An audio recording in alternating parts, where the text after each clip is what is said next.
Yeah, I have a truck that I've never showed anybody. It's not on the channel or the TV show or anything like that. It's a 94 OBS. It's my daily driver. I call it Project Confidential because we never show it. Yo, what up, C10 Nation? This is Ronnie from C10 Talk. C10 Talk is one of those podcast things. We talk C10 trucks, tech, and people. That's right, people. Because it's the people that make the scene so rad-ass. The trucks are cool, but the people are cooler. You can check out the podcast on iTunes, Spotify, Pandora, iHeartRadio, c10talk.com, and anywhere else you listen to your favorite podcasts. Thanks for checking out our latest video and being part of the C10 Nation. All right. Long time coming. Super stoked about this. If you don't know who Derek is, then you've been on another planet. I'm assuming you probably don't even know who I am, and you're going to know who Derek is, and you're listening to this damn podcast. So here we go. We've got Derek Bieri from Vice Grip Garage. Derek, love what you're doing at all times. I don't know how you keep up. I don't know how you sleep. Welcome to C10 Talk, my brother. Hey, I'm happy to be here. It's kind of funny, actually. My boys and I are building a C10 right now in the barn. And I was like, oh, man, I got to go. We got to do this thing in like 10 minutes. So you should have brought him on. I think it's Bradley, Bentley, and I'm not sure the oldest one. What's the oldest one's name? Well, we got Bradley, Bentley, and Bailey. I got them mounting tires right now. Okay. Got to keep them to work. I don't want to do that. They can do that. Yeah. One thing I will say, and for the audience, good luck with this because we're going to be all over the planet, but or in Derek's case, all over the farm. It's fun to see the boys grow up, you know, and even my personal social media or maybe like my C10 Talk social media. I get to look back with my kids. I took my son, like, okay, we're going to go to LS Fest. We're going to go to a truck show, and I put my kids to work, little slave labor at the booth. And it's cool that we've seen that same thing with you and your family where you'll post the Thanksgiving thing, you'll post something. And lately it has seen like Bentley, I think he's the one with the mullet, right? Is he the youngest? Yeah, he's the one with the mullet. Yeah. Oh yeah, that kid's he's I love it. He's just his style, right? And I think you took him on the with the 78, the blue truck. But nonetheless, it's cool to see that, right? It's cool to see your kids kind of grow up right in front of us. You know what I mean? Yeah, it's for me, it's a blink of the eye, but I get a lot of comments like that, and I'm gracious for them because it makes me kind of slow down and reminisce a little bit. But yeah, all the time people are like, man, I remember him when, you know, he was 4 years old or 5 years old, and you were building a 57 Chevy or that, you know, 65 C10, and here he is today. You know, he's welding and mounting tires right now in the shop, and he wants to do it. It's not like you're going to do this. It's, can I help put that truck back on the road? And I couldn't be more proud. And it's not that, you know, I get asked this a lot. How do you get kids involved in, you know, anything mechanical or automotive related? I just present the opportunity and have the tools there. And if they ask, I'm all about it. But we don't force them into it. And it's just fun to see that there's still that spark in the younger generation that I want to learn how to do this and get dirty and just figure things out. And I guess out of the three boys, one wants a first gen Camaro, he's working on it. One wants a dent side Ford, he's working on it. And the other one wants a square body and he's working on it. And they're all piles. They're going to have to figure it out before they get to high school because I ain't doing nothing. So, but that's just how I grew up, is you want something, you're going to work for it. And it's just cool that the boys are in the trucks. You know, C10s is awesome. Yeah, I don't think they had a choice. I mean, obviously, you've got a plethora of different varieties. Some of the 80s cars, you know, it's unique too, because by process of elimination, they can almost be like, well, I see what dad has a difficult time of getting parts for. I see what dad can keep running on the road. I see what kind of effort it takes. So I wonder if throughout the whole thing, they've kind of figured it out from that. And it almost might be fun to kind of interview the boys, whether you do something like that on your show or something. You're like, well, what's your scope for 5 years where, you know, what makes you want that first gen Camaro? What makes you want that Ford? What makes you want that square body? And, you know, for us, you know, for the audience, Derek and I kind of talk a little bit, both from, you know, one from Montana, one from North Dakota. And my audience has heard it a million times over. GM just put that dash right in front of my face. And I looked at that dash. I mean, hell, my dad probably had I know he had a 12 pack here as a console. and he probably slammed the brakes a few times and probably said Custom Deluxe or Cheyenne or Yeah. Silverado on my forehead. But yeah, we didn't Yeah. have a choice, sitting eating sunflower seeds and hanging out with dad in that marketing. So it'd be interesting to see why each kid, and that all three of them like something a little different. Yeah, I mean that's a good point. I mean, it might come up as a question. I guess I'll just try to answer it the best I can now.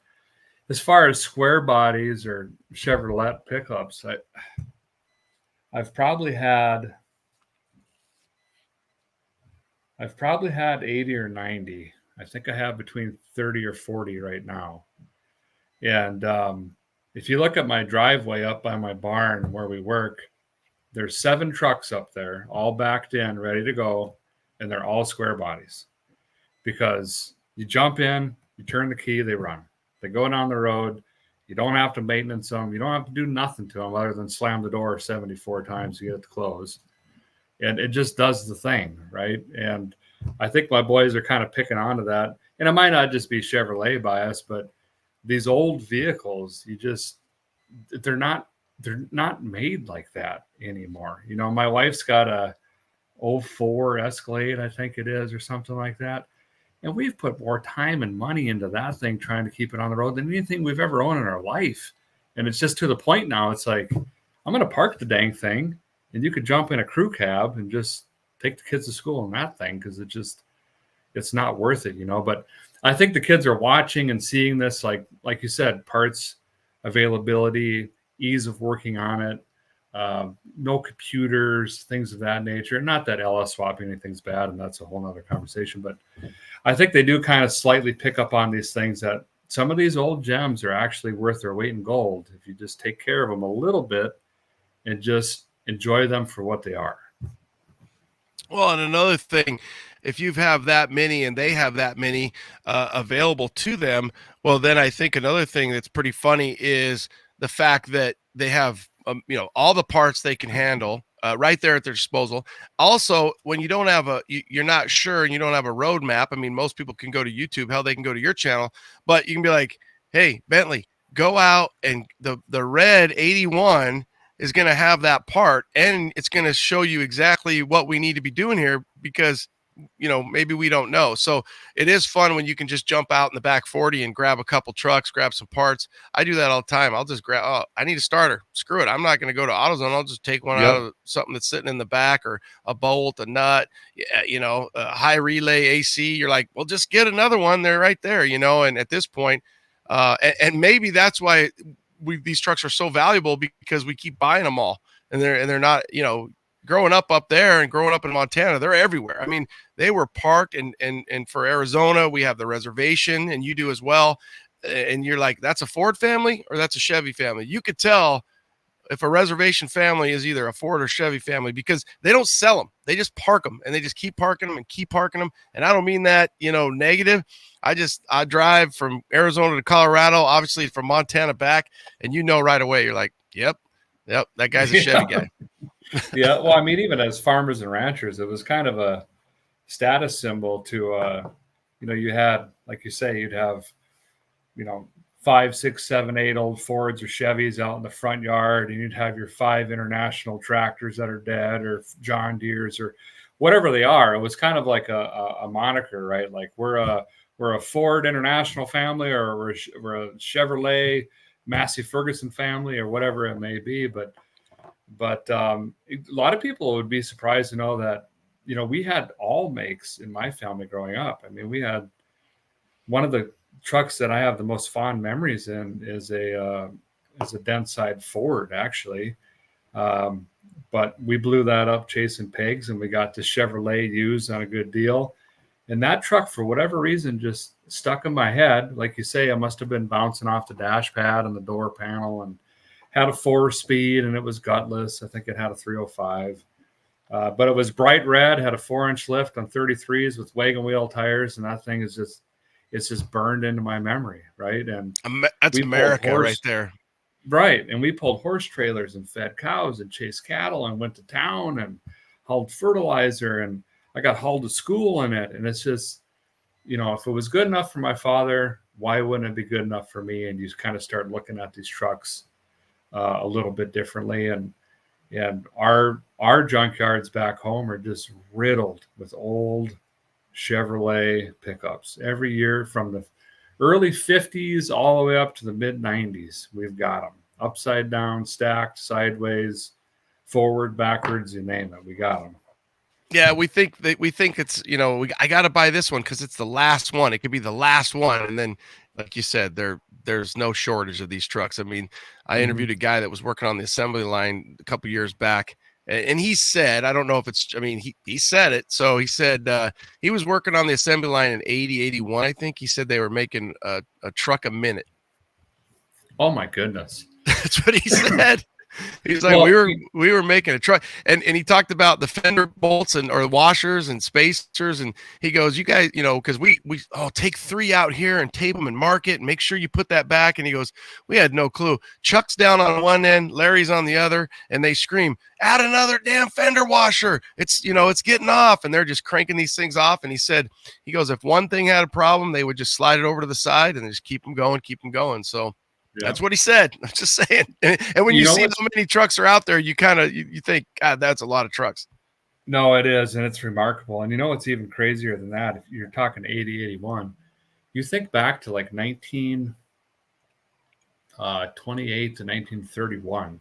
Ransom E. Olds and Henry Ford were also creating the same amount of vehicles on primitive assembly lines with not air equipment, with just bare minimum tools. Obviously, the vehicles were primitive compared to today's standards, but it's crazy how we keep coming back to where it originated, right? Like we finally hit this mile marker. Well, we did that, 60 years ago, 70 years ago, or whatever it is. But it's just crazy to think how many vehicles we could produce.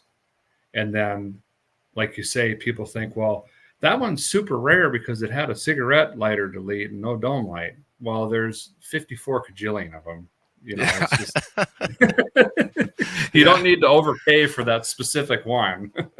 The one thing that I like about some of the old, Chevs and stuff is when you'll find a truck that actually doesn't have anything. So it has a radio delete and it doesn't have an antenna hole in the cowl, and it has crank windows, and it doesn't even have a cigarette lighter. So you think, oh man, whenever that truck came out, nobody wanted that because it was so bare minimums. And the other thing that cracks me up, right, was that was $8 more to put a cigarette lighter in, or an AM FM radio, or just say AM, was $6. Right. And they're like, nope, not going to do it. We're not spending the money.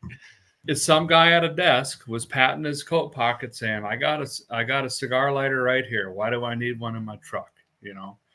One of my favorite square bodies today is the 79, which is kind of newer, right? 80 to me is like a new square body, I guess, which is probably controversial, but no, that's crossover, right? I mean, you're looking at 80 square headlight, round headlight, however you want to look at it.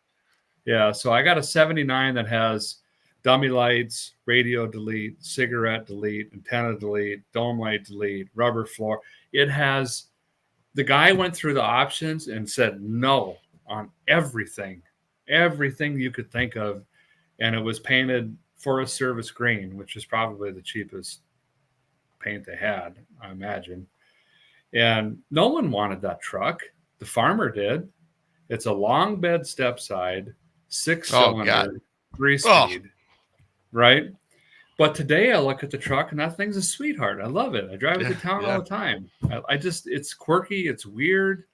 Maybe no one still wants it, but I love the thing. It's just different, But that's what's so cool, because it is, it's that human perspective of, hey, nobody really wanted this old girl. And now I've got a gem because nobody, I always look at 60, just say 67 to 72 short beds, true short beds. And they've been just raked over the coals, very hard to find. But it's so funny that you could still find such a gem in a long bed. Well, that's because, hey, for however many years, she only had 2 owners, and one of them was a papa and one of them was somebody else. They always just took such good care of them. But then you get your 72 Cheyenne, and she's just been worked over, you know, a couple little wiring jobs here. You know, the AC thing, the cardboard insert just been 3 times over. And yeah, so what do you want? You want that gem? You want that long bed step side that she's still the girl next door? And yeah, maybe she was a little ugly, but yeah, she's got her place now. You know, I'm just sitting here thinking, I've kind of been pondering this for a while, and maybe this is just common knowledge at this point. But Ponder away. This is good. yeah, well, you start to think this is a segment, Pondering with Derek. There you go. We just be like, this thinking thing. It's non-fictional storytelling time. So like you were just saying, the short boxes. Well, the guys that are buying short boxes, even today, you buy a short box pickup today, you're not a contractor. You're not using the truck. It's a status symbol, or it's a haul my, you know, super expensive boat to the lake 3 times a year truck. Let's face it. Well, back in the day, it was probably the same. So if you think about it, the long beds, you know, the fleet sides and the step sides, and these trucks with 411 rears and the 6 cylinders and the 3 on the trees, they were bought by farmers and ranchers to be a legacy truck. They knew that they were extending themselves. I'm going to own this truck until the day I die. Like you said, Papa had it. And he probably only put 35,000 miles on it, but they were hard miles. And then someone inherits them. Well, they never got sold because just, again, no one really wanted that truck. But to me, those gems are those trucks, the 75,000 mile trucks, the 120,000 mile trucks. And they seem to all be long beds because they were just on those farms and ranches, and they were more utilitarian than the short beds, which ended up hot rods. Let's face it, since the early 90s, late 80s, they were all hot rods. And like you said, they've had 42 wiring jobs, 78 stereos, 7 different transmissions. The cross member holes are all bored out. It's had 9 different rear ends. You know, they're sloppy anymore, and it's hard to find a good short box. I love you might have liked that girl when you were a junior, but so did everybody else. So just saying, I'm just saying. And you know where that's more evident, I think, than anything is right now. And I'm completely biased as a 50-year-old, is the OBS trucks. So when you think, because we've seen it from inception of 88 to a short bed, whether that's a 4x4, whether that's a 2x2, 4x2, whatever that is, but now you still can find a long bed 90, 94 Papa that's a 9 out of 10, under 100K miles, maybe 120, got a little couple cigarette butts in the thing, and it's, nobody wants that. Nobody wants a single cab OBS, but you watch, it's going to happen. Same thing's going to happen because eventually those short beds are going to get just ridiculous, and they're just worked over because they've been through 3 or 4 owners, and the doors are sagging, and it's just not that OG. So, and I think in the Ford world, it's probably quite the same. And you know, a clean, I think a Ford OBS is, and I'm obviously not a Ford guy, but an OBS is just a sexy truck. Now their NBS truck might be Ford's ugliest truck of all time. I'm going to say it might be out of the big 3. I don't know much uglier than a Ford NBS. Is that the egg looking trucks? That's 98, like 98, 97 up. They did this. You got your OBS Lightning, and then you got your 2nd gen Lightning, and they just tried to get all plasticky and just. They look like they're melted or something. They came out they look just like they look like you put in the microwave and it just freaking yep. And you see them too in steppers, and they're just horrible. And I think they might call them fleet sides for, you know, fleet and flare or whatever. But either way, I think you're going to see that in the OBS trucks, where you'll see, and I'm sure you see it up there too a lot, because those OBSs, there's still a lot of them running around too in those long bed farm trucks. You know? Yeah, I have a truck that I've never showed anybody. It's not on the channel or the TV show or anything like that. It's a 94 OBS. It's my daily driver. I call it Project Confidential because we never show it. But you nailed it. You hit the nail on the head. I am buying these OBS trucks left and right. $1,100, $900, $2,400. A mint one with original paperwork for $4,000. I'll buy it because it's the next thing. It's redneck retirement. We stuck them away in the barn, And in 10 years, that thing is going to put my kid to college. I know it will, because we've lived through the 70s and 80s trucks, right? So it's coming. We know it is. And I'm trying to get ahead of it before it gets just out of control. The SS 454 OBS trucks are going to go bonkers here in probably 5 years. They already are madness, but I think they're going to go absolute bonkers. Yeah, anything. So the Sierra GT, the Indy, obviously the Mhm. 3454s, anything that was a little bit different, they're going to keep going. And Yeah. history, it doesn't take a genius to figure it out. We've seen it in the 67 to 72s. The only one I don't think we really saw, and we've talked about it quite a bit on my channel. I feel like your wife likes these because it seems like she always ends up with them, at least on the channel and social medias. Is the we call them loaf of bread truck because the way they are, but your 64.56 is 60 to 66, however you want to look at it. But Yeah. I've seen you guys have a few of those. I think you got had one on Hot Rod Power Tour, but I feel like it broke down or didn't make it. But either way, I don't know that they've ever really got their heyday. I know for a while in our No. scene they got a little bit of love. A guy named Delmo and Dino, he really likes them, and they got a little bit of Yeah. pop, but overall nothing compared to the 67 72s and then the square bodies. And square bodies, there's just so many of them. Yeah, I think I don't really know why, but it seems like we jumped completely over those trucks, which is, look, I'm okay with that, because we've been stockpiling them. I mean, we're buying every kind we can: short boxes, step sides, long beds. Jessica absolutely adores them. So when she sees them on the face space or the Instalighter, we're snapping them up, and we're just trying to get as many back on the road as we can. And you're right, they're not as hot. And for me, I like that Viking hood look. I like the sharp edges and the sharp kind of, I don't know how to explain it, but it's just more raw and rough and rugged and Western to me. And I really like those trucks. The 67 to 72s, they're good looking pickups. Personally, I don't own one. I don't have to have one. Wow, I'm Yeah. surprised that you don't have any at all. I have 0 67 to 72s. Zero. Okay, so let me just tell you where your redneck retirement is just kicking your ass here, because here's the deal. I've seen them in your channel where they're in the background and you're walking in and you're buying all these Chevrolets and you're buying the square bodies.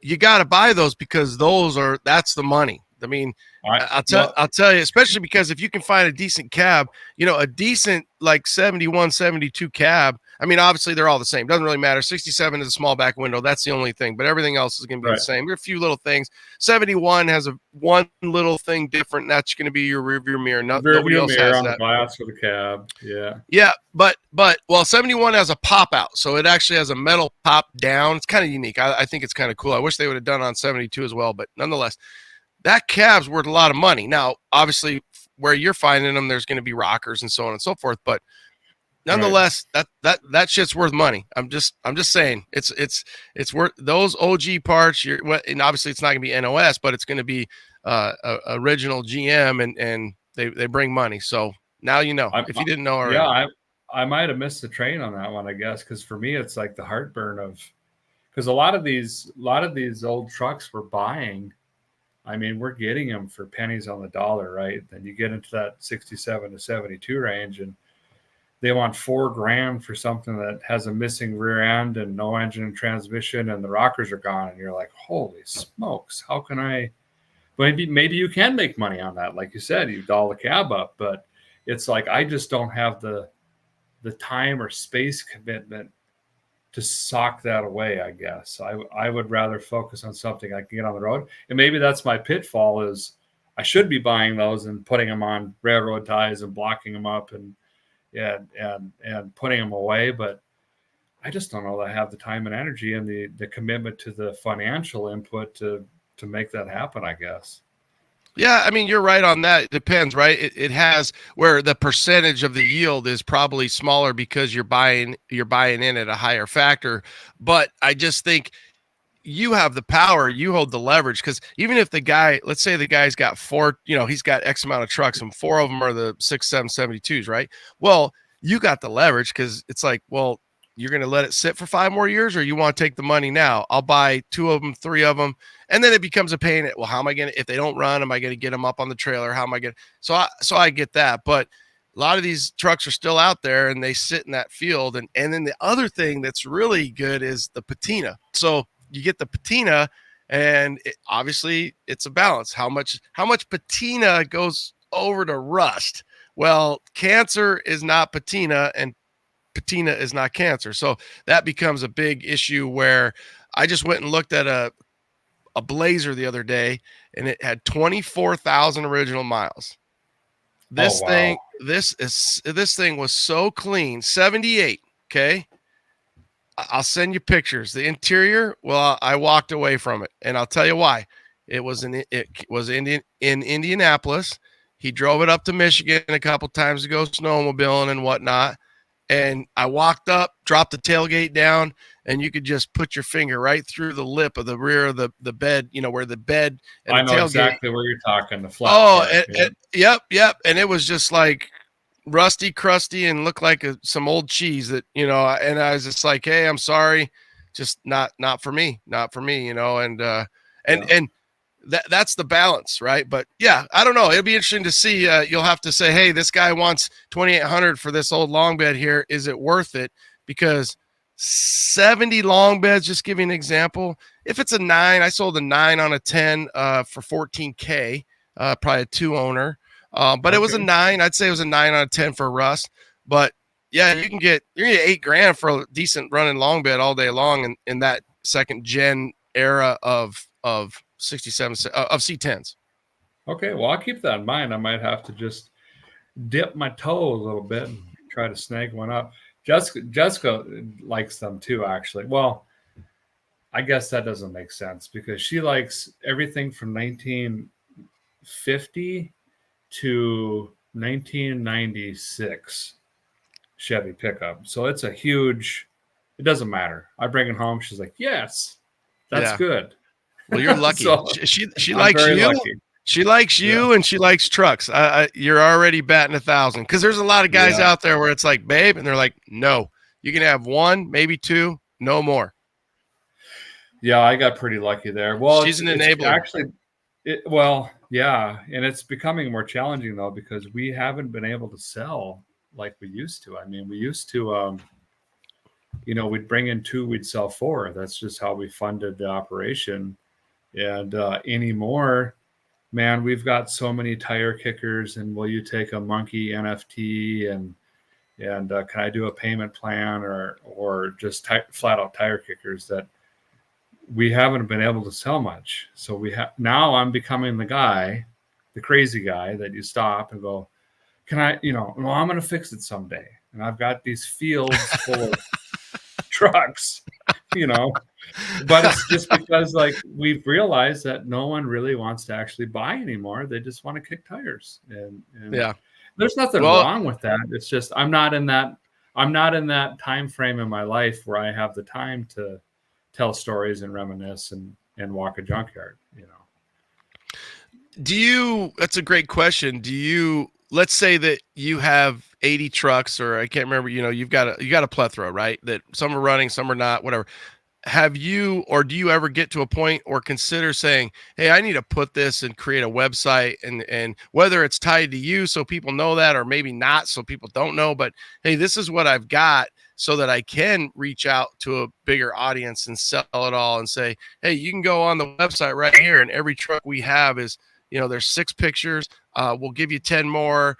And then thought about that from a broader audience versus somebody coming and actually kicking the tires. Yeah, we've actually, that's a great point. So like I say, we have a huge eBay store. We've sold, I think over 1,700 cars in that, but we actually shut it down. I actually changed usernames for a couple reasons. One was vehicles were being bid up beyond realistic retail, and then no one was following through with the payment. And eBay doesn't have any ramifications for people that are bidding and then don't pay. Whereas a seller, you still have to pay the seller fees, and you get docked, and you have to relist it. And undoubtedly you make less than the vehicle originally sold for. The other thing was that bothered me even more than that was I was, just because of the show name, or people were more familiar with the vehicle, or it had some sort of nostalgia because it was on a show or a TV. People were wanting to overpay for these vehicles, and I didn't like that.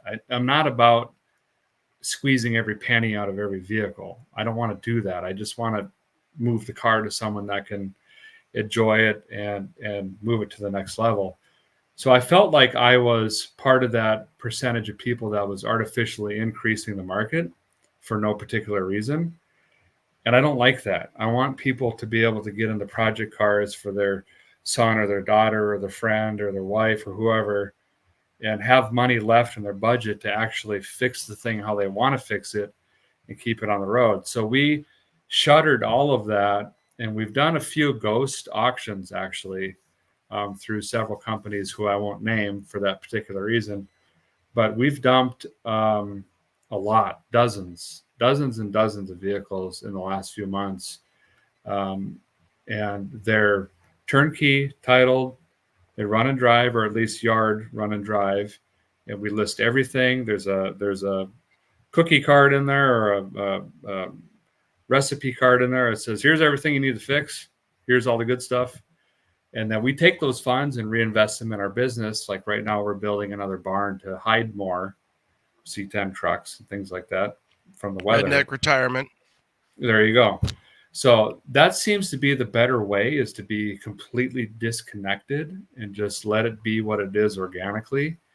And I just put a minimum on it and say, here's what I have in it. Here's what I think a fair retail is as is. If I make $50, $100, $200, great. I just want it to exist and not just sit in my tree row and rot. You know what I mean? So that's kind of where we are today, is we're more of a recycler in a sense. But we try to have them leave better than they came in, if possible. Well, I feel like you're a bring backer, right, as well. So not only are you recycling, you're creating, really, whether you realize or not, you're creating jobs because you're buying parts, you're bringing them back to life, you're getting them. Yep. I always think, like, if some of these trucks knew how lucky they were, they're sitting out there in the field. I'll give you an example. I bought a vehicle for under 5,000 off of the res, and it had been sitting there for probably 15 years. And it holds a record at a local auction. I'll put it to you that way. I didn't build it, but I sold it to the guy that built it. Well, and I just think that freaking thing went from being under the sagebrush and rotting, and now it's got a whole new lease on life of, amazing, right? So nonetheless, but you also are a content machine. So you're like, hey, I got to bring them in, make content, and get them out. And if I'm not getting them out, and the other thing I think that's really kudos for you is you're smart. And the reason why is maybe your wallet isn't showing it because you're not milking every penny, but you're saying, hey, I could see the forest from the trees.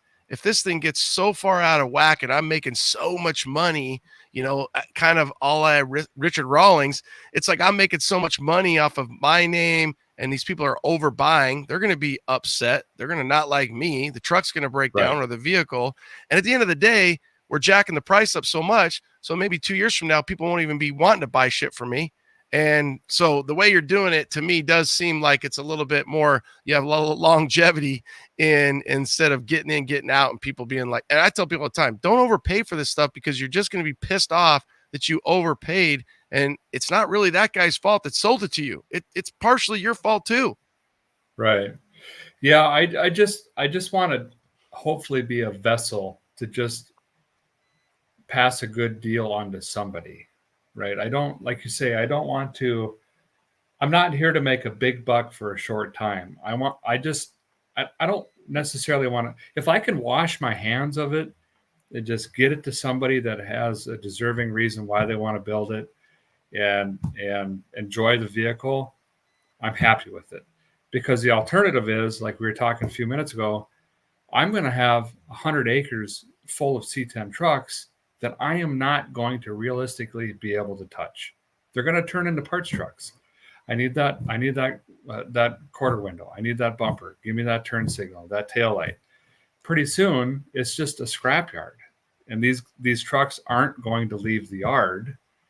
And my wife at that point would start griping a little bit. You know what I mean? So I do realize that, and I just want to stay grounded and help others get into project vehicles in an affordable fashion, and hopefully be the bottom end of that fish tank, right? There's always going to be these shiny things way up there at Mecum, these beautiful C10 trucks like that seafoam green and white one that folded the hood in half the other day. Yeah. But if we're at the bottom where I have a $2,500 truck that's a short bed 76 with AC that I'll sell for $3,000, why would you not want to do that and just build it the color you want and the options you want, So I hope to hang on to that for eternity. And I think, God willing, I will. As long as I'm standing upright, we're just going to keep selling these cars, because you got to think about it. I purchase between 50 and 80 cars a year for the shows. So I can't keep them all. They have to, there has to be some attrition, right? So does that get overwhelming? I saw a post that you had earlier this year, and you're like, I'm just tired. Like I'm tired. And I think because you're so genuine and your audience sees that, feels that, there's zero fake with you. At least that's the way you come off to me as a viewer. Is it overwhelming, like, to think like, hey, when we started this channel, we're having fun, and now we're buying 50 to 80 trucks, cars a year. We've got not only do we have our YouTube show, we've got obviously the Motor Trend show, and you're like, hey, I got to buy a lot of cars. It becomes a lot, I assume. Yeah, no, it has turned into, well, let me word this carefully. It's still a hobby. It will always be a hobby. But the hobby is now married to a full-fledged 7-day a week, 365 days a year businesses, multiple businesses. And it's disheartening sometimes. And I still try to read the comments, because I will always be that guy with 2,000 subs that I'm reading the comments and responding. I will never lose that. But it's disheartening sometimes to read some comments like, when are you going to do another revival, when I just drove something back 700 miles? And it's like, you wish you could sit down with that person and explain, I don't know what you did this week, but I sold 5 cars. I bought 3. I transported 2. I flew to 2 states. I filmed 50 hours. I wrenched 20. I've edited another 5. I'm doing books. I'm doing invoicing. I'm doing purchasing. I'm doing parts requisition. I'm receiving. UPS trucks come here 4 times a day. I mean, it's a full-fledged business, and it's no smoke and mirrors. I don't have a staff. I don't have a team. I don't have employees. It's my wife and I and my kids. So we work a lot. And that was one time, that post you're referring to, where I felt like, you know what, I've broken like that a couple times, but I feel like I need to voice this, just because if I do lack in content, I want people to understand why, and just be raw about it, that I'm tired. I just mentally, physically trying to understand what's happening.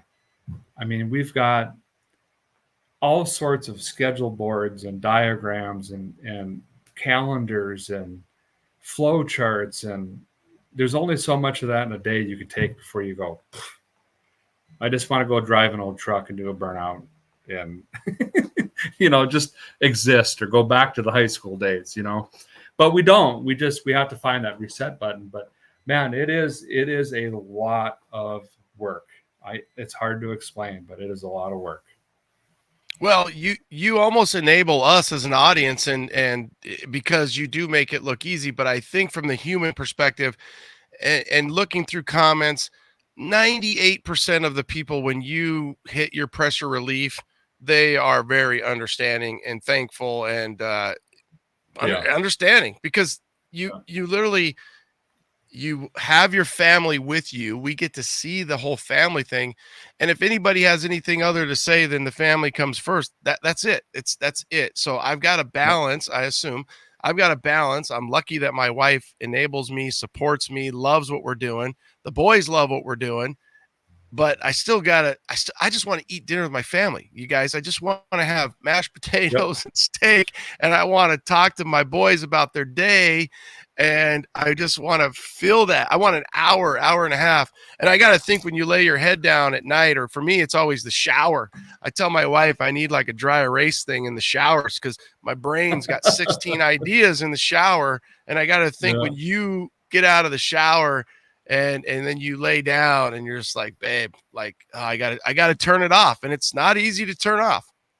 No, it's we're so passionate about it that we don't sleep a lot. I mean, there are many nights that my wife and I, she's adapted. We'll wake up at 3, 4 o'clock in the morning. We'll have a idea session. We'll write content ideas down. We'll start working on our scheduling.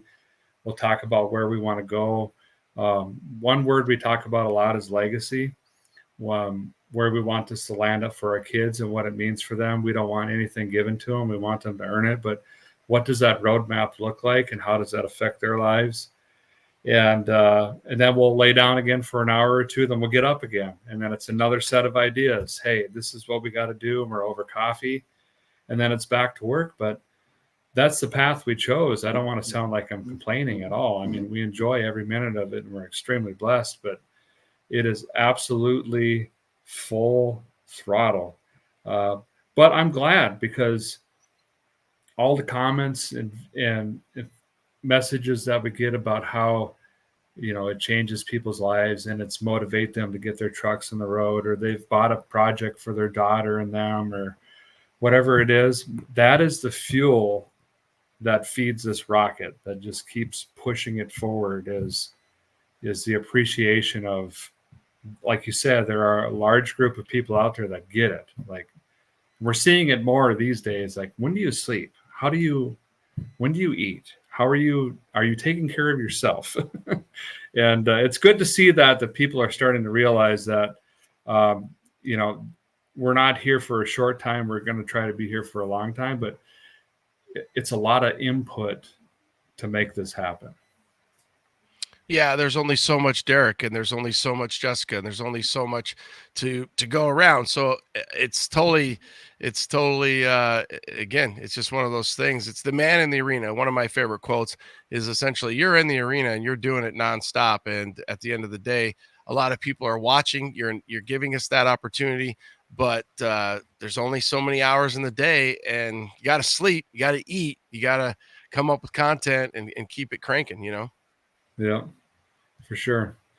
No, I So think what's something, when you guys sit down, what's something that's, when you think about like the challenges that you guys have? Because I feel like, again, there's only so much Derek, but now you went from you do a lot of content where it started and you were just finding them, fixing them, and then you became, that next level. Even though you're wanting to be at the bottom of the fish tank, you're swimming up in the fish tank and you're going all over the country. You're being endorsed, obviously, Holly. You're going to Bristol. You're getting those amazing experiences, but those are fun. But you're having to find that balance too. And how does that? I mean, that's got to be challenging within itself. no, it definitely is, and obviously there are a lot of other content creators out there. I mean, there's billions of them, right? And we're blessed to be one of the top 120 automotive YouTube channels in the world. But with that comes, how do you stay relative, and how do you stay new and fresh, and how do you keep up with everybody, but also stay true to yourself? Well, the fact of the matter is, I would rather stay true to myself, which is why we aren't running over European cars or blowing stuff up or doing any of this. And I'm not saying anything negative about that. That's some people's niche, but we're never going to stop doing what we do. But at the same time, how do we keep that fresh? There's only so many, after, let's fast forward 20 years, after the 900th square body of dumping fuel down a 350, when does that get repetitive, right? So it's like, like this, I just got we're called a Lamborghini. It's Oh a my God, Chevy I saw Beretta. that. What the hell? Yeah, it's a Oh, nightmare. But it's like, you know what? It's fun. It's refreshing for me. I don't know what I'm looking at. The viewers aren't going to know what they're looking at. It's fun. It's different. This is try it. But hey, that's not. for the audience, whoever crafted that, again, you guys will have to, this is a 1 trillion, seeing is believing. You got to see a picture, but it looks like an 86 Lamborghini Countach. They Yep. cut it. I just, I saw you posted on social, and it's like, and then I'm like, wait a minute, that's that's 3/4 inch plywood. What the hell's going on here, or something. So obviously Yeah. it's a it's a Beretta that's wrapped up here. Yeah. It's a Beretta in the rear, the front of a Beretta welded to the front of a Fiero, and the rear steering is all welded. It's the most terrifying, scary vehicle I've ever seen in my life. But yeah, the gentleman spent 5 years crafting wood together and cutting angles and sculpting it and everything else. And I just thought it'd be fun and different. And then we could get back to the old school stuff, right? And just kind of keep the traditional content going. But it is difficult because at times you feel like you're being surpassed. In a lot of ways we are, but I don't want to lose sight of what we are or where we started. So I think we're always going to be that traditional, budget rebuild, budget refresh, find an old rig, get it going. What's the minimal it'll take? Because let's face it, 80% of the people in this country are in that position. They don't have a credit card with a $30,000 balance that they could just rack up and make a car run. It doesn't work that way. They've got $800 in 2 days. Can I get this car home? Can I make it work? Can I make it run? And can I drive it to work next week? Because that's how I grew up, except it was to get to school, essentially. But I think we're always going to try to stay grounded in that, but we might start reaching out. Like you said, we've done some racing. We've did some monster truck stuff. We did some super stadium racing. We've done some, oval asphalt racing, which I do a lot of that off camera, dirt and oval asphalt racing. And just kind of highlight that, a redneck can also do those things if you really wanted to. You don't have to be someone super special or have this big driving prowess, which I don't. I'm just a country boy that's good on sliding around gravel roads, and I work hard and I get an opportunity to race and I do it. Yeah, you've got a video of the what do you guys call it? Something Chevelle. Starts with the CC, something Chevelle. I got to Cowbell Chevelle. Oh yeah, the Cowbell Chevelle. You're ripping that thing like Bo and Luke Duke, man. That thing, and it looks just. You could almost do more slow mo because you're not out of control. It's organized chaos for sure. It's floating on that gravel road, and it looks pretty sexy when you're doing it. Yeah, those are roads that I actually grew up on. I know those roads like the back of my hand. I could be, 22 cold snacks in, snoozing in the passenger seat, and I could tell you, medium left 20 feet, just based on feel. That was a big part of it. But building a budget 307 with the right camshaft carbon intake to just hold 6,000 RPM with a power glide, and it's just budget. We had like $3,200 into that Chevelle total. And it was the most fun I had in a very, very long time. And just sliding back roads, having fun. And that's where I learned 99% of my dirt track racing is just gravel. It feels the same. It's very similar to a slicked off dirt track. Little Buzz Lightyear and Doc going on there, Yeah, pretty much. Yeah. Yeah. You make it look great. Right. One of the questions I have, because you're so insane on time and everything, and we don't have to dive too far in. We don't have you that long. I want to let you go. I know you got a lot going on. Roadworthy rescues. What, obviously the TV agronauts, they see, hey, this guy is perfect. We got to get him. And I feel like the TV guys are just, and I'll say this as nice as possible. And I don't mean anything other than nice, but they're just looking because they're looking for content, because TV is kind of on the, I feel like it's kind of on the decline, because people can just Yep. get on the YouTubes and go to town, and even social media, and it's no Mhm. different than the forums and the magazines. It's an old style. And so there had to be a little bit of like, holy crap. So you and Jessica and the boys get together, and how did that all take shape? And did that become a burden? Or, and I don't think you're going to answer that in the way, even if it was, and I don't mean that. I just mean that it's a lot. You just went from adding so much more to your plate. But was that one of those things where I got more exposure and I didn't have to do the editing because they're doing it all? Or, you got to be with your brother, you got Rogers in there, so some really cool stuff. Yeah. No, it's a very, very good question. It's a common question, but you asked it in a very good way, and you made some points already. I'm always blunt. I don't care how blunt I am. I'm blunt to a default. And I will tell you, is it a burden? Yes, 1,000,000%. However, um, are there positives? Absolutely. Um, First and foremost, we said no to shows for years. We had opportunities early on for multiple different networks and contracting companies, and I felt it was too early. It was too soon. I hadn't quite got my groove. I hadn't quite figured out how to run my business. I hadn't figured out how to manage my time yet. My kids were too young. I didn't want to travel that much. So we said no more than yes. And when we finally agreed to do it, it was under the premise that I would have control.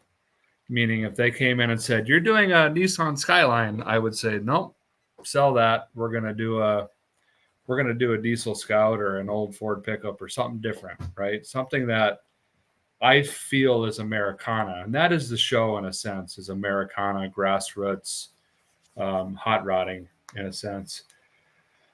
But yeah, it's a huge time commitment. If you think about Vice Grip Garage does a minimum of 52 episodes a year. There are several weeks that we do a week straight for racing events and things of that nature. We do about 70 on average.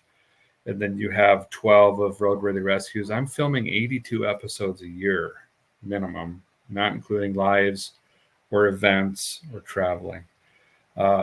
So yeah, it is a burden on time, but I'm so very thankful for the reach that we get that I don't get on YouTube, which is linear television, just to show people that we could still wrap seats with Mexican blankets, and we can still make our own white wall tires, and we could still make straight sixes cool, and we could still use torches to lower cars, and it's fine, right? That we haven't lost that the last 40 years. That is what keeps pressing me forward, is just the additional reach to create fans and get people motivated, just like the YouTube channel, to hopefully spark people to get into the garage and, hey, I've got one of those cars, or I've got something similar and I can do that, or I can figure that out.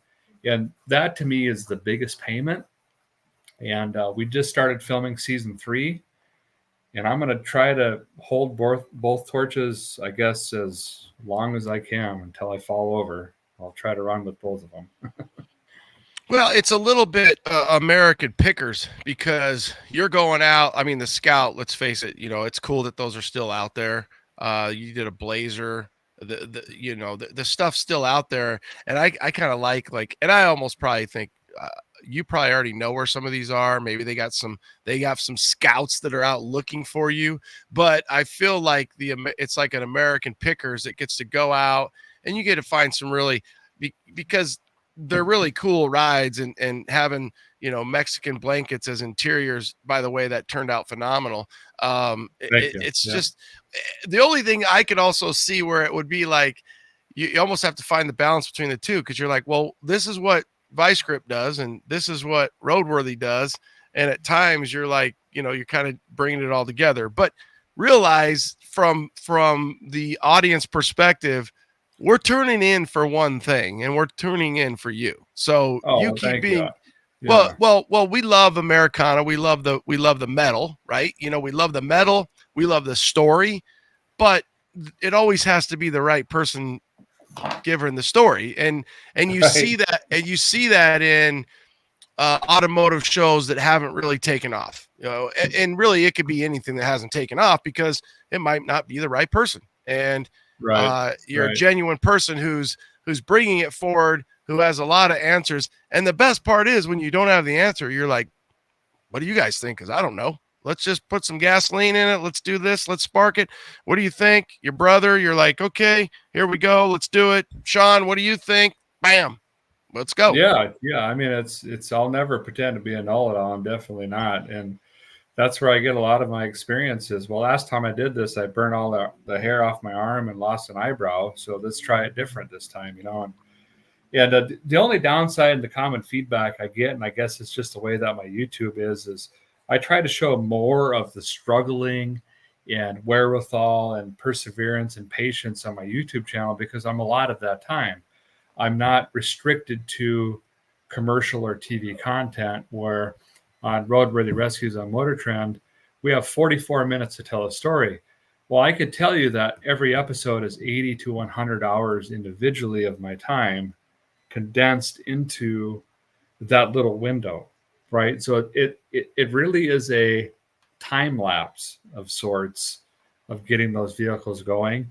And I sense some of that frustration of my older YouTube users of, well, it just seems really condensed and not the same. Where new fans are like, loved it. Then they come over to my YouTube channel and they're like, oh my gosh, this is a plethora of content, right? And all this stuff. But I try to keep it feeling the same. I mean, I am me. The whole premise of the show is this Vice Grip Garage with someone else holding the cameras and someone else editing it other than me. And we've just got to figure out how to tell this awesome story in 44 minutes. And season 3 is going to be great. We're getting back to just old school road trips, basic, getting it running. Can I make it home?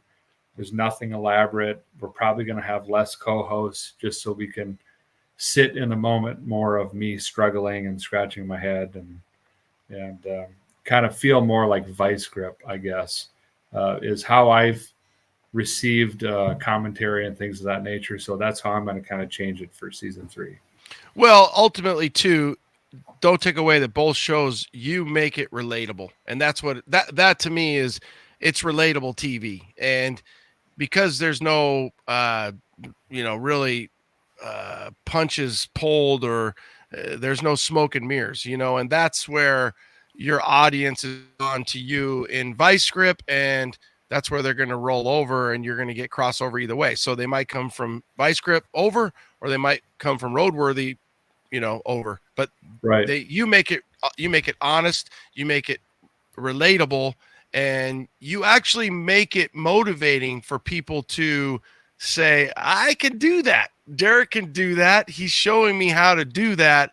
I can do that. And we need that. Yeah. And we need that in this world. A guy at work, he's 50.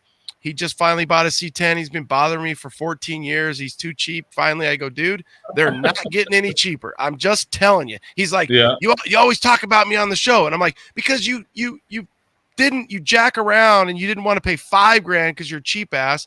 So now he finally bought it. And I'm like, bro, you can do everything you can do between YouTube, me, and 10 other guys. You can do it. You need to understand that you can do it. This isn't rocket scientists. This is Chevy trucks. It's not that hard.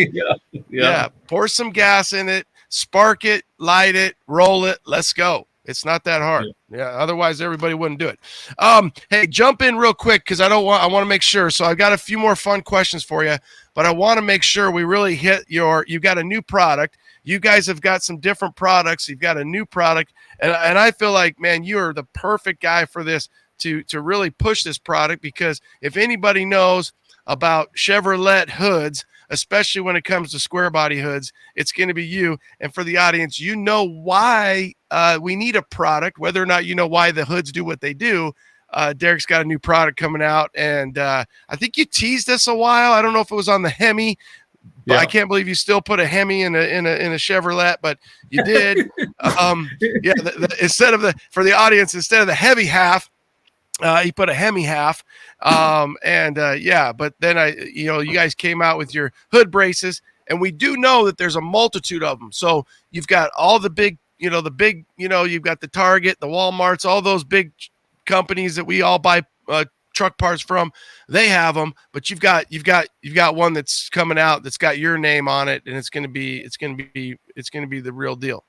Yeah, thank you for that. It's called the Hood Saver 6000. We've been developing this for I've actually been going on 2 years. So we all know this is an issue with the crumple zone and the Chevrolet hoods, the square body hoods up to 80. They're meant to bend in the middle, obviously, right? So if you don't maintenance the hinges, or you get a little zealous and you pull on the hood, you're going to fold the thing. We just saw it at Mecum. They've been through a lot of auctions that are folded and bent. Beautiful paint jobs just destroyed. And whether it's an NOS hood, an aftermarket hood, or just an original hood, they're all susceptible to bending just based on use, right? So we looked at everything that's on the market today. I literally bought every single hood brace available in this world, brought it in, we analyzed it, we scoped it, we looked at the material, we gauged the thickness, we put them through bend tests, we installed them on vehicles and used them.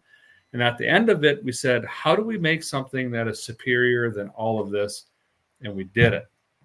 We have the Hood Saver 6000. They're 10 gauge steel. They're UV rated, powder coated, outdoor powder coated.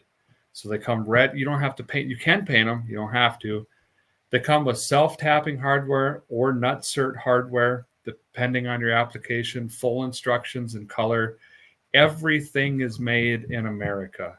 The steel, the laser cutting, the powder coating, the hardware, the packing, the shipping, the engineering, the design, everything is done right here in America. And it will be the last hood saver you ever buy for your square body, period, guaranteed. They're the best on the planet. I'll put it up against anything. Those will be coming out in January 2024. We'll be releasing those on vicegripgarage.com here pretty soon. But yeah, they're a wonderful kit. And whether you're just trying to save your original hood or you've got something that's already bent, these can help you either way. Okay, I love it. Now, how much are you going to have a special at the front side? What are we looking at here? No, that's a good question. So as far as the special goes, we don't want to have any gimmicks or tricks or, any sort of entry sales or anything like that. This is a product that I'm not looking to make a bunch of money off of. I'm just looking to save hoods, especially when you look at hoods are anywhere from $300 to $600 today. Let's face it, that's just the way it is. And that's not talking body work. And even if you get an aftermarket hood, you've still got 5 hours of body work, Bondo, and everything else. To make these kits, get them to your door, we're looking about $59.95 approximately for this kit, and it should have everything that you need to get them installed and make it happen. The installation instructions are created by me. You actually see me in the instructions putting them in, so you'll be rest assured that you're not going, the guy that did this is an idiot, or he doesn't know what he's talking about, or he's never touched a square body hood. I've put them in countless times. They're on all my trucks. We've tested them for years. They are legit. They're the real deal. Well, and here's the thing for the audience. Here's the and wait, there's more. Well, the bottom line is again, you're a living, breathing square body hood smashing machine. So your hands are as big as both of mine put together. Here's the litmus test for you guys out there. If you have a square body and that hood has not been creased, obviously we could do a whole YouTube thing on left and right and different sizes and little relief, nature's relief cut that some guys put in there. First and foremost, always push down, push in before you push down. Push in before you push down. You can go towards the cowl and then down. Yep, and then lube those hinges. But here's the deal: for $60, you can take your Primo hood, whether it's got a little factory, some dude, Charlie, put a relief cut in it because he already bent it once and then he straightened it out. The bottom line is is I understand that we don't always want to have the hood saver there, even if we have a mint hood. But like for Orange Slice, I have a mint hood, my main square body. Yeah. It's worth it. It's worth it because I don't ever want somebody to slam that thing, and I would probably beat them up and then go to jail because I'd lose my freaking mind, because it is crazy. I just bought a truck that I still need to go get, a 73, 74, and the lady's like, oh, I said, what about the hood? So she sends me a picture of the passenger side, of course. And she goes, yes, it was mint. And then Charlie, some guy, closed it. And I'm like, no, why did you let some guy close it that doesn't know what he's doing? So here we go. Either way. And another thing, and Derek's crew cab, what is it? The Cat Farm crew cab is a perfect example of why you will go up to a square body and you'll be like, why do you have a 79 hood on that truck? That's not a 79. Well, you know why? Because 73 to 78, they crunched them down so much that they've got a new hood somewhere along the line. And that's why if you don't know what a 79 hood looks like, it's a little unique because on the front, it's got a little pop out. And there's a reason why those newer hoods are a lot of older trucks, because people just wrench those hoods over. Yep. And we took that into consideration. You're talking about these nicer trucks, is we didn't want a device, and that's what we were finding when we bought all these other, we're not going to call them competitors, these other brands that made brackets, is they're more of an eyesore. Like, that's clearly a Band-Aid. There's something wrong with this hood. Where I wanted to make a bracket that if people see this, they go, oh, that's the Vice Grip Garage hood saver. They're trying to save their hood, or they've saved it correctly. It's a beautiful piece. It's laser cut. It's powder coated. It's not an eyesore. It's completely paintable or customizable. And people aren't going to look at it and go, oh, geez, that's gross. On an original truck with 50,000 miles, we got this brace. It's wow. Good on the owner for putting this on here. That makes complete sense that they're trying to save the original hood because it's only original once. It's like contraceptive. It's preventive maintenance. Listen, you want to do it? How do you want to do it? Dude, I have a truck. I'm going to send you a picture of this. I have a truck. I think it's a Blazer, and it has a piece of 1 inch angle iron run like the whole way because somebody tacoed it so bad that they just thought, oh, I'll just put some angle iron in here, and it's crisscross applesauce. It's not even running north and south. It's running across state lines because some guy. I mean, I can't imagine you don't see it all because those old people. And you're right. It's all about those hood hinges, and they were meant to taco for front head-on collisions so they didn't decapitate people, but it's a flaw in the system for sure. Yeah, absolutely. So those will be. So you're going to let us know when those are going to be available. I mean, you said January. January for sure, and just trying to save people money out there. Before you buy these, make sure you do preventative things like just grease those hinges.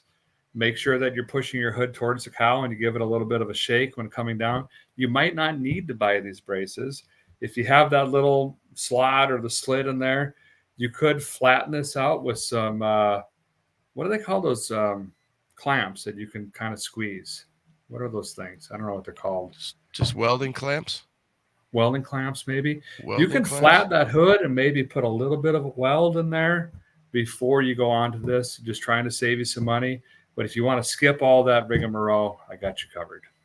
Well, and a little 2x4 action, here's the problem is once that metal's got that little crease in there and it's got that little Charlie relief cut that he, some old boy already put in because he bent it and he tried to straighten it out. Sorry, it's kind of doomed. Pretty much my son had an 80 Camaro, and I've told him for, since he was 2 years old, how to close these hoods. And sure enough, man, he tacoed that thing and he was just disgusted with himself. Exact same thing. So what's that? That's a second gen. That's a late second gen Camaro. And same thing. Yeah. Z28 and pushed it down instead of pushed it in. And that'll get you. So he was, Yeah. that it only takes one time to be completely pissed off and disgusted with yourself, and you won't do it again. But Derek and the Vice Grip Garage folks got you handled. You guys have a few other products. What else do you have besides your? Do you still have your sweet sauce or your shine juice? Yeah, so we've got an oil-based, we call it Shine Juiced. It's just a very simple wipe-on product. You can use it on literally anything. I'm talking wood, plastic, vinyl, paint, rust, bare metal, any sort acrylic, lacquer, base coat, clear coat. Anything you wipe this on is going to give you a matte or satin finish, and it takes absolutely zero skill to put it on. You can just dump it on. Well, we send you rags with it, but you could just dump it on a pair of old undies or a t-shirt or whatever. Wipe it on, let it dry. It dries to a non-sticky finish. It has a really good kind of a berry car wash kind of smell. And it's a non-permanent solution. So depending on where you live and your environment, you might have to do it a couple times a year, but it's great to spiff up before you go to a car show, or, in the spring before summer when you're driving your rig or whatever else. And then we also have a permanent system. We have an actual high quality urethane paint system in matte, satin, and high gloss. That is also a wipe on. It is one of the only wipe on clear coat systems in the world. You can literally just mix it up in a cup, dip our microfiber cloth that we send with you, wipe it on your rig, and it'll leave a shiny finish, or I guess depending on the system. If you want to spray it, you can. And that is the same way. It has a proprietary mechanical adhesion, so you can wipe it over oxide primers, different kinds of paints, bare metal, rust, rot. It literally doesn't matter. If you wipe it on, it's going to have the shine or sheen that you bought. It's a really simple system to use. One thing you said was, the underwear. Let's just keep Mama's lingerie out of the deal, because that's going to cost you. So if you're using an old pair of lingerie and Mama catches you putting the shine juice on there, yeah, that little bit of soul glow on there for you guys born, grew up in the 80s. Yeah, stay away from the lingerie and the tiny undies. She might let you get rid of the grandma panties, but yeah, you guys better be careful on that. Underwears, there is no warranty on streaks. That's right. That's right. Hey, streaks come with it. Okay, so I want to just some randos here for you. You obviously you've had just a plethora of cars and trucks that come through. You get to keep one truck. Which one are you keeping? One truck. Even if you've already sold it, one that you've had and or have, and you can only keep one. I think that would be the Cat Farm Crew Cab. I originally wanted to think my first vehicle ever, which was a 74 C10 Camper Special. But I have more memories with the Cat Farm Crew Cab because I picked that up with my family, and my boys and I have spent hundreds of hours of refurbing that, and they've helped in many, many ways. So every time I click that button and have to slam that door 5 times, it brings back memories of, my kids and the family. And I'll have that truck, I'm sure, for the rest of my life. It's just, for me, it's not only about the truck and the style, it's the memory. And I know that they're going to care about it when I'm long gone someday. Yeah, for sure. I sold that Yellowstone one right there, 73 Crew, and my kids were so done with it. And then when it was gone, they're like, well, we love that truck. And I'm like, yeah, you guys are cracking me up. I'm like, we love that truck. And they will actually, same. They'll always have a lot of, we piled them all in the back, and we'd grab my nephew because it was a 3x3. So we'd put the young daughter up front in between mom and dad, or I'd put mom next to me and put her on the window. And then, we'd have a little 3x3, get all 6 of us in there. But yeah, they're fun trucks. And any truck that has an ashtray in the back it's a no brainer. It's really a no-brainer. Oh yeah, they're classy units, man. That's a Cowboy Cadillac right there. You got to have that. Okay, how about one car? You can keep one car, whether you've had it or have it, or. Oh, That is so tough. I've got a couple of unicorns out there that I have 2 unicorns left in my life, but they're not even it. I think the car that I want to keep more than anything is my daddy's '56 Buick. I was very, very young when I remember him explaining to me what Bondo was and why he was using it and what does grit mean on sandpaper and showing me. I remember him today rubbing my fingers on the sandpaper and showing me the differences and watching him restore that car, and then later on in my life restoring it myself only to lose it to a fire, unfortunately, to owning it again. That is one car. I might be buried in it. I don't know. We'll have to wait and see, but that's one car I will never let go. It'll never be out of my sight again. It's my dad's '56 Buick Special 2-door hardtop. That's I like that. That's I mean, and that might be what one of the boys feels like with the crew cab, because they grew up in it and it's the fond memories of learning everything. So that's good. That's what it's all about. That's what it's all about for all of us. And that's why we always want that one that we let go because we had good memories of it and we forgot about it and then we want it back, Right, exactly. Yeah, 100%. Okay, now but I don't think the money's going to be the problem, but let's just say you got 150 grand. And you can, I don't care. You can have all the money you want because I don't think you're going to blow the budget. What's the one car or truck you want that you don't have or haven't ever had and you want to have it? 1972 De Matasso Pantera. Can you fit in a Pantera? Can you fit in a Pantera? I probably won't fit. And it's been one of those things, like I had 2 posters when I was a kid on my wall, car posters, because they didn't have muscle car posters when I was a kid. I don't know about you, but they didn't exist, right? They were all Lamborghinis and there was Mustangs. Right. I would say there was Mustangs and maybe like Corvette Summer if you want, but they weren't Chevelles. They weren't, they weren't muscle. The only thing we did have was the iron-on T-shirts that had the muscle cars, the stacks coming out and. Right. If you were lucky enough to shop at Walmart when I was a kid, like I was. But I had a Lamborghini Countach, like a red Lamborghini poster, and I had a yellow '72 Pantera poster on my wall. I know exactly what you're talking about. I would look at those 2 posters and go, man, what would that feel like to own those 2 cars? Well, as I got older, the Lamborghini and I split sheets. It's not my handbag. I don't know.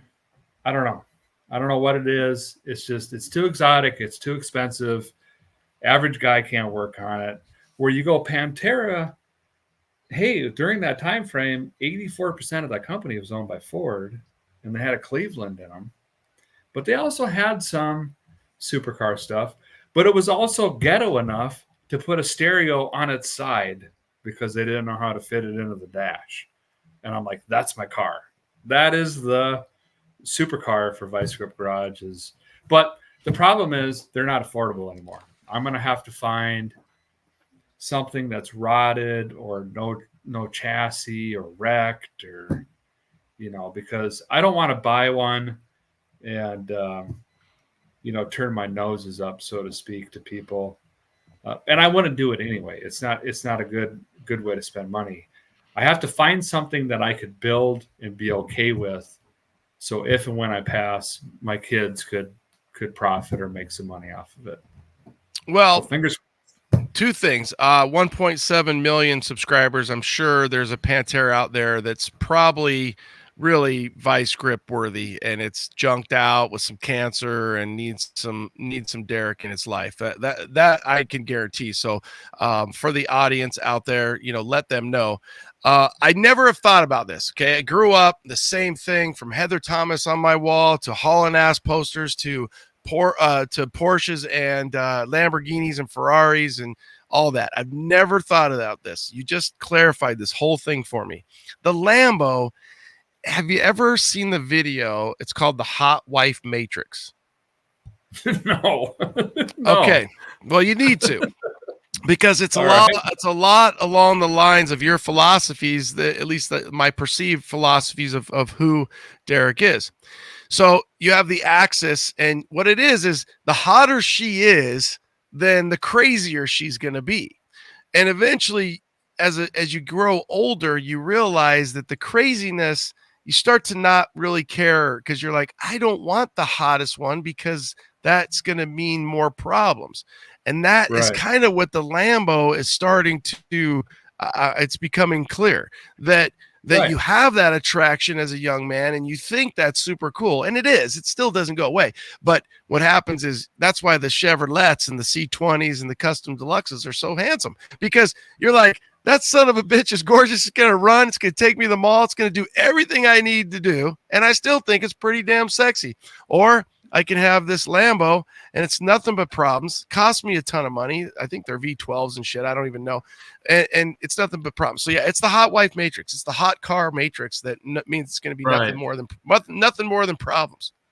Well, and I've never seen a Lambo with a glove box full of 1157 light bulbs and a gun rack in the back window either.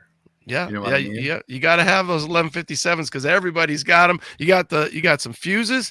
You got a lighter. You got some matchbooks. What else you got in there? You've got your little fuse puller in your glove. They're all just rattling around in there. Maybe some Tums. I bought Orange Slice, which is part of it's right there. And the guy had Tums in the glove box and Tums in the door panels. I was like, I leave them in there because I got to keep them in there, because the old boy that bought it, you had it before me, he had Tums in there. Yeah, he's like, runs great. And you're like, why is everything in here full of Tums? Clearly, this truck gave you heartburn. Yeah, he gave himself heartburn. The funny thing about Orange Slice, and my audience generally knows this, but the old boy, that truck changed so much that the old boy came back to Arizona from Montana, and I gave him a spin in it, and he was just tickled left to right. And I don't remember if I pulled out some of the Tums and gave them to him, but I think I told him, hey, I still got some Tums in here if you need them. Oh, that's pretty cool. That's awesome. Yeah, that's what it's all about. Okay, so we've got that down. I think I hit pretty much everything. You've got merch. You guys can get online, Vice Grip Garage. We will push it out. So when the hood brackets become available, we'll make sure we're going to push that out. And you've got merch. You've got the Shine Juice. Just don't use Mama's Lingerie. Did you ever think 1.7 million subscribers on your way to 2 million? Did you even fathom that when you started this whole thing? No, I mean, being completely blunt, and I've said this numerous times, I mean, my whole goal when starting this was, I just want to put some videos out there and share some tips and tricks on how to be savvy and save some money, and just prove that the average guy can succeed in having hot rods and old vehicles. And our goal, our business goal, and I still have this piece of paper somewhere in this mess behind me, was if we could reach 1,000 subscribers and make $700 a month, then we could pay the mortgage on our shop, which is where we filmed at, and I would be happy. That's all I wanted. And man, we were so blessed to just nail this hockey stick growth. It's just been incredible. It's been a super blessing, and we're thankful to be producing content still today that are along the same lines, and hopefully we can continue to do it until I'm crawling or in a wheelchair or something. I don't know. Has YouTube been difficult because you were in on it so early and you were a top performer early, and now because everybody and their mother wants to do content, is it a struggle because they start to change things around as well? Yeah, that's a great question, and I haven't told anybody this yet, but we actually just took a massive pay cut this year.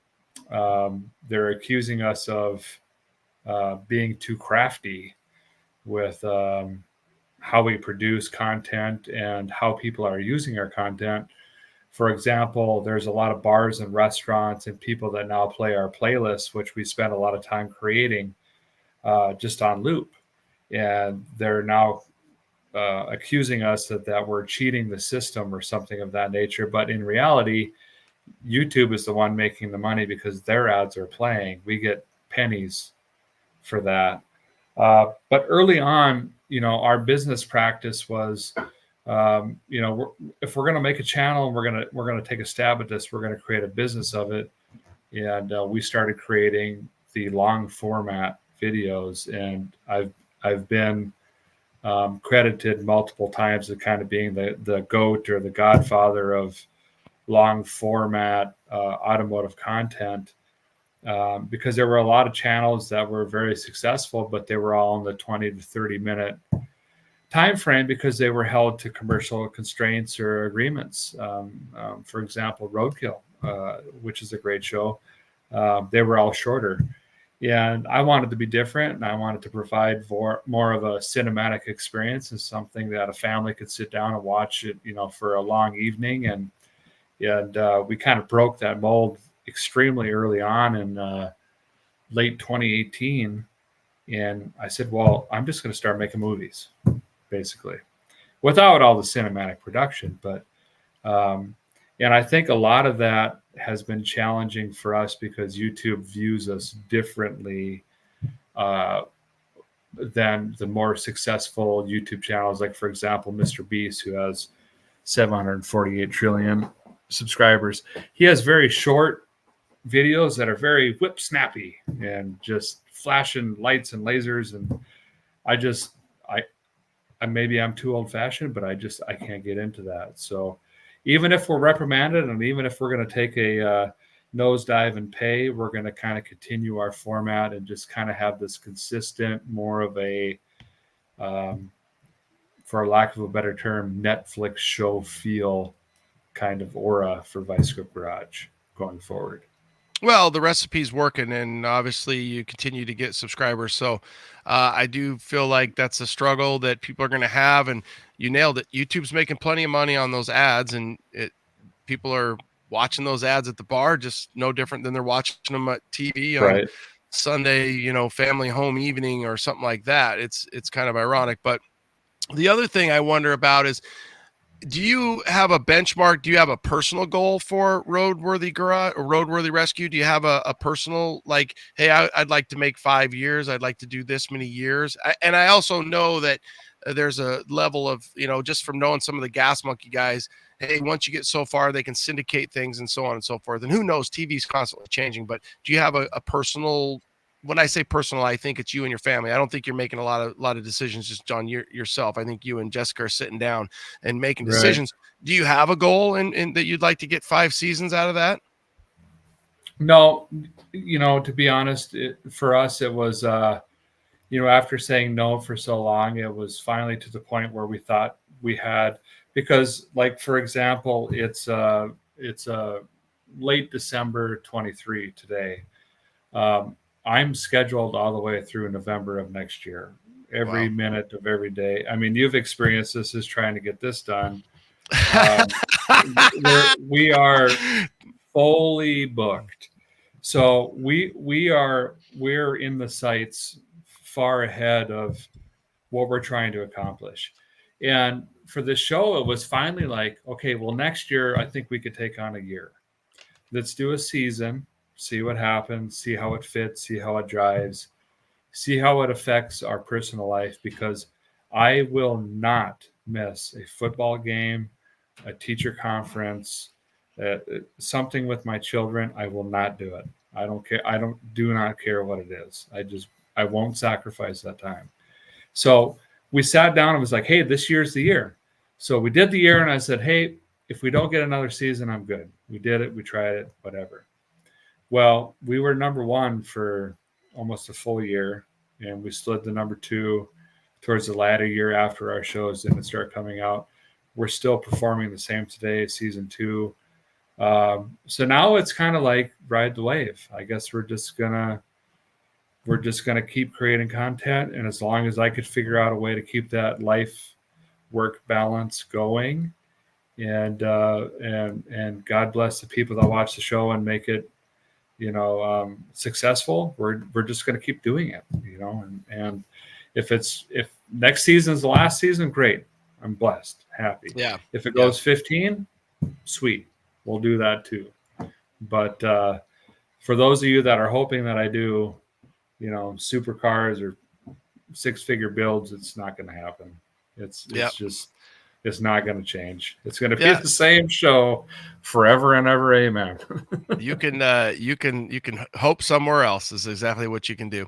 Yep. All right, I'm gonna take you out with this, and I never even thought about this until you kind of just said that. If I gave you a week, because I think 2 weeks is just too far fetched. If I gave you a week, and this is just more of a human perspective, not necessarily the channels or the show. I gave you a week, and I said, hey, you've got the money, you've got everything you need. What are you gonna do? Like, and you can't work on BGG, you can't work on any TV. Are you still working on cars? Are you going to go on take the family to the Bahamas? Are you going to take them up to Canada? What would you want to do for a week when you had a week off? That's a really great question, and it's actually a very easy answer. I would go back to the farm in North Dakota, and we would just enjoy ranch and farm life. We would work cattle, we would work the farm, we would just fix equipment and enjoy family and make good suppers and enjoy company and play cards, and the kids would play and just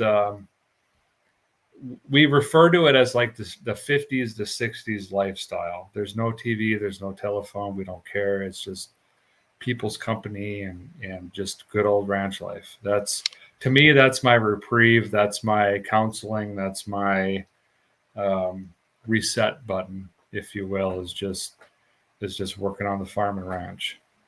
Well, and I love that answer because in my mind, and just we're the same era, is that's a simpler time. And that time in your mind and your memory, and obviously your boys have experienced that and your wife as well. So do you find it ironic that for us growing up as kids, it was Dukes of Hazzard on Friday night, and that was about it. You might have some A-Team in there somewhere, some Smurfs on Saturday morning. Yeah.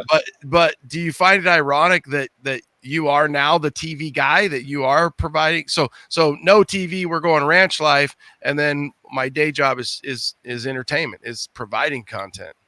Yeah, that's still really perplexing for me to kind of comprehend. I mean, because and I'm so blessed for my fans. They're so awesome. And I meet them all over the place. I was just at Tractor Supply getting a hydraulic hose and some hydraulic fluid for my tractor. And there was a guy in there, probably late 70s.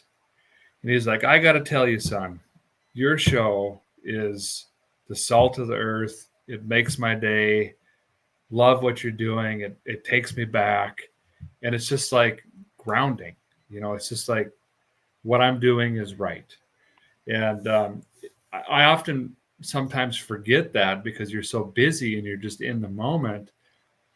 You sometimes lose sight of how you're impacting or affecting other people's lives. But I'm so thankful to have that opportunity. And it's really funny because in a roundabout way, when I go back home, we go to the small cafe that's been there since, I don't know, 1948 or whatever. People still smoking inside. those are always the cafes. You're eating breakfast in their hash browns and they got ashtrays right next. Yeah. The huge, canters of coffee and smoking and oil soaked coveralls. And they're telling all these back in my day stories. And you're thinking, well, back in my day already was the good day, right? So you start to understand.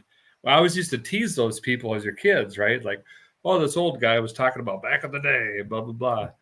But it's like, I don't want to let go of that. And maybe that's one of the reasons I love 60s, 70s, 80s trucks so much, is that to me was the heyday. And I don't want to let go of that. That was my back in the day already. And it's just kind of funny how you start to connect the dots. No, you're preaching it. Yeah. It's a simpler time. And it's, we're lucky to grow up. And I always tell people, you just don't know it. You didn't know it then. And now we know it now, and you want it then because you're in now. I know that's a lot of hard to keep Right. up with that, but that's No, but what it it makes sense, is. right? No, Yeah. yeah. Why didn't I know this then? And I try to tell people we do know what we know now. Like even in the C10 movement, I'm like, don't be mad that you didn't realize and stop and smell the C10s, because we are in a movement, and someday they're not going to be as popular. No, it's happened to Right. Corvettes and Camaros and 32 Fords, and it's going to happen. And I'm not going anywhere because I love them to death, and I'm not going anywhere. But